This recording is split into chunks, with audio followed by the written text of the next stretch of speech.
So I just got out of watching Dune Part 2, and I'm going to say it's kind of ironic that Josh Brolin is in this movie because this movie is balanced as all things should be. That is, this film is almost a perfect balance of really, really good, perhaps genius elements, and terrible elements and terrible decisions, and they kind of balance each other out. Like, if we look at the casting choices, I'd say about half of them were really, really good, and they put in great performances, and the other half just sucked and were awful and hurt the film. Like, half of the writing was good, half of the writing was terrible. Some of the changes from the book were good. Not that I'm saying that, like, the book there's anything wrong with it, but you have to make certain changes when you're trying to adapt the story to make it fit the chronological progression of a movie as opposed to a book with chapters and acts and stuff like that. So half of that was good, half of the aesthetic choices were good, half of them were bad. It's weird, and I especially felt this like in the big battle scene at the end of the movie. I was like, this feels like the most expensive phoned in movie I've ever seen. It's like somebody took their magnum opus, their massive big budget star-studded cast, and then they just kind of phoned it in at the same time. And it's kind of boggling my mind. I feel like I'm drinking the water of life here. I feel like I'm interacting with my ancestral memories. I don't even know where to start. Let's start off with the upsides. I think the best performance in this was how do you pronounce his name? Javier Bardem. I forget how you pronounce Bardem, his last name, as Stilgar. He gave by far the best performance in this movie. He did a great job. He was awesome. Whenever he was on screen, I liked that. Josh Brolin did a great job as Gurney Halleck.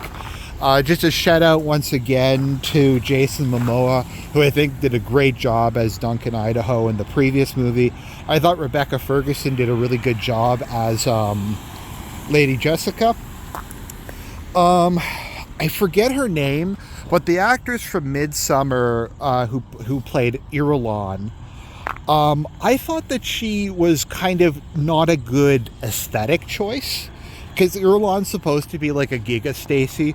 She's supposed to be this tall, gorgeous, blonde, statuesque woman, where she's a little bit frumpy, but she did a really, really solid job. I think she really captured the character well. And it was a very confident performance. So I thought that was really good. I thought Jessica was really good. Baron's performance was okay. He didn't really have much screen time. What's his name who plays Paul? I just don't know. Maybe I'll have to do a separate video just about how I don't understand this character. I've read the book multiple times. I've seen all the movies multiple times. I just don't really get Paul, but we'll talk about that some other time. So the film is kind of a mixture of highs and lows. I thought probably the coolest thing in this movie, at least from like a set design, is I really liked how they did Giedi Prime. Because Giedi Prime in this, I don't think it did in the book, but in this it has a black sun, which I know is probably scientifically impossible, but it means that the whole planet's bathed in black light. So when they're outside, everything is like this really weird color combination. It's kind of black and white, but almost kind of inverse. And I thought that was really a really neat effect. It's something really kind of unique and sci-fi-ish. So I like that a lot. Some of the battle scenes were okay. The battle scene at the beginning where they fight the Harkonnen soldiers who are using the suspensors to like jump, that was pretty cool. Trying to think, what were some other upsides? It was kind of cool when he went to the south and they had like the giant mosque. That was pretty neat. Yeah, that's about all I can remember off the top of my head that I thought was really good. Also, just any of the scenes with Stilgar in them. Now, as for the bad, it is the more I think about it, the lower my opinion of this film goes. Let's start off with the elephant in the room, as it were. Girl boss, shitlib Chani. Now, I haven't read the book in a while, but like, I don't remember Chani in the book being like a shitlib who's like, oh, this religion's fake. It's fake. I don't believe in it. It's bad. They're these old fanatics. They're fun. Do they even use the term fundamentalist in the book? Do they even like? I don't. It's this weird thing that I find, for lack of a better term, any kind of modernist interpretation of a pre-modern or just pre-19th, 20th century society is, wherein they can't accept that people actually believe in their religion. And the smart people especially can't believe in it, so they have to be skeptics. So Chani's just like, no, the prophecy's not real. I mean, the prophecy is fake, but just like the Fremen are stupid, they're ignorant, they're superstitious, they believe in Buddha Allah. We all know Buddha Allah isn't real. Well, they don't say Buddha Allah, but you get what I mean. She's like this agnostic, and all the young Fremen are like making fun of the older Fremen for being superstitious. I'm like, is that really how these cultures work? Like were the people like who are raised in like a Bedouin tribe in the like, I don't know, the 1100s, were they like skeptical new atheists who were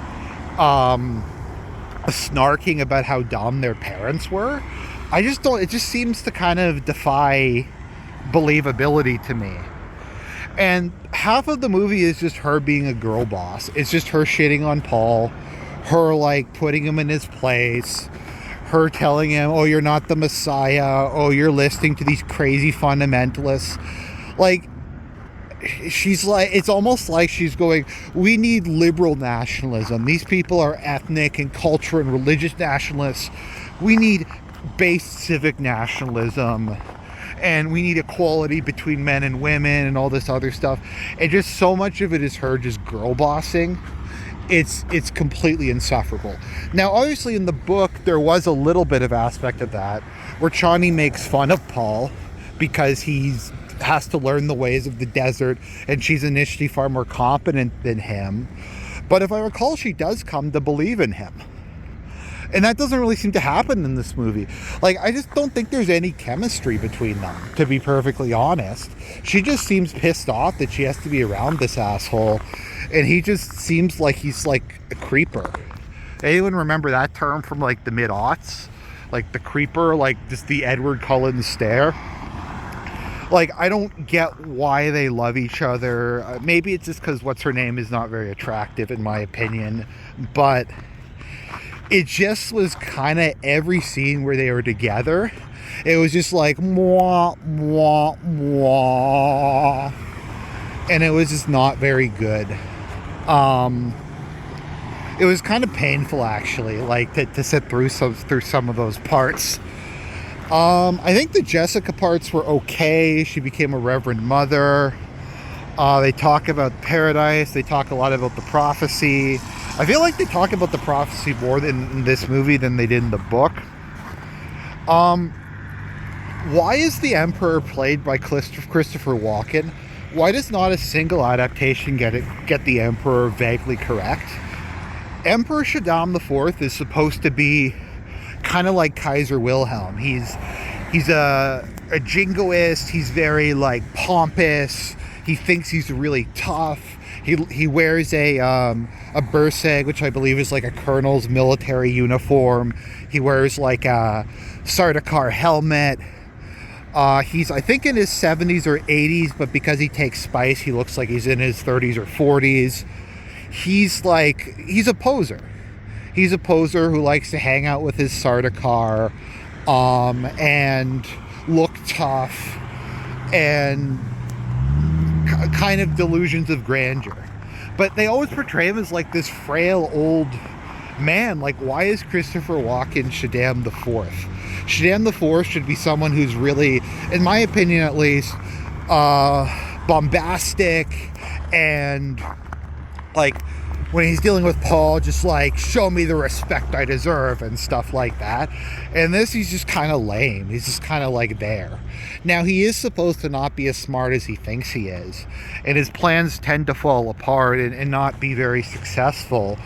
But I don't know, I just felt like they did a really bad job with him.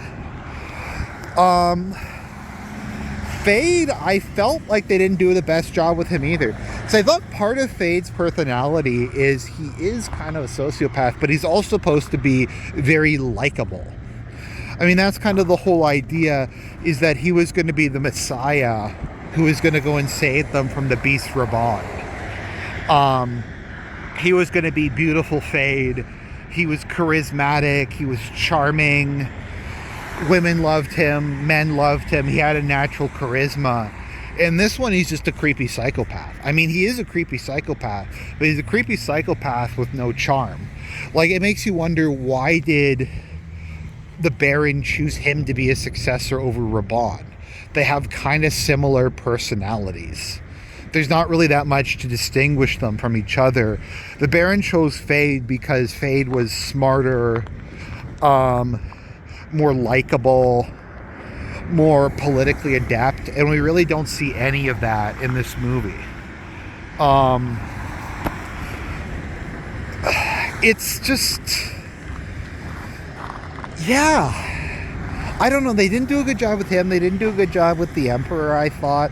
I don't mind that they made changes. Like, one I don't really mind is that they changed it so in the book, Paul was going to pour the changed water of life into, I think it was a spice bloom, but basically it was going to permanently destroy the spice cycle and end all spice production on Arrakis. In the movie, they skipped that and they just said, we will use the Atreides atomics to blow up the spice fields, which I'm okay with, I think, because the other thing is hard to explain, and it does kind of make sense. I do think, though, that new spice fields would just show up, because I don't know how vulnerable worms are to radiation. The Atreides only had about 90 atomics, so I don't think that's enough to glass the whole planet. Actually, it would literally glass the planet, because this would be it's a dune. It's covered in sand. Like, that didn't bother me that much. Like, I don't think they really explained it very well. They could have just said it'll cause a chain reaction that'll end spice production. Because, like, the threat is we'll disrupt it for a decade or two until the spice grows back, versus we're going to permanently end it. They didn't really explain why that was such an important threat. To be honest, like, they didn't say, oh, well, space travel is completely dependent upon it. If you destroy that, it'll mean the end of galactic human civilization. Like, they don't give any context to it. The whole ending just felt really rushed. I didn't think the last battle scene was very good at all. I thought it was done better in, like, the David Lynch movie, to be honest. They just kind of come in, the Sardaukar get, like, wiped out in 5 seconds. They don't put up anything resembling a fight. He just walks up. The Emperor's just like, oh, I guess I lose. He has the fight with Fade, which, once again, I don't think is as good as the one in the David Lynch movie. And then the film kind of just stops. And Chani's like, I'm going to be a girl boss. I'm going to run away, and we're going to have fake drama because he's going to marry Irulan. And he doesn't explain, like he does in the book, that he's going to basically ritually humiliate Irulan and not have sex with her and only have sex with his Fremen girl. Like, that's not really explained. I don't know. The other thing, like, wokeness ruins everything. We can't even call it the jihad anymore. That's what it's called. It's the jihad, but we can't call it that. We have to call it the holy war. I'm sure they, like, if they reference the Butlerian jihad, they'll probably call it, like, the Butlerian holy war, or the Butlerian, like, anti-machine war. Or no, they should, you know what they should call it? They should call it the Atreides Special Military Operation. That's what it should be called. The campaign to subjugate the Great Houses will be known as the Atreides Special Military Operation. I just like how, like, the Fremen just immediately get in the ships. They're going to go off. There's no plan. It's just going to happen that way.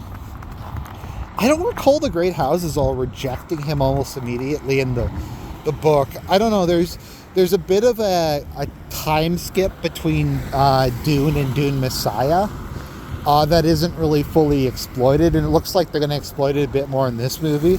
But basically, it just ends with Chani storming off, saying, "Paul is cheating on me with that strumpet, that Bene Gesserit strumpet," or whatever. And that was kind of the movie. I don't know. I know this isn't the longest review or the best review, but the more I think about it, the more I feel like it was the most expensive filmed in, like, it was the highest effort phoned in movie I've ever seen. It's like they gave him a fuck ton of money. He put a bunch of effort in, but at the end of the day, it just came out like they didn't really care. I don't know. How do I even kind of rate this one or review it.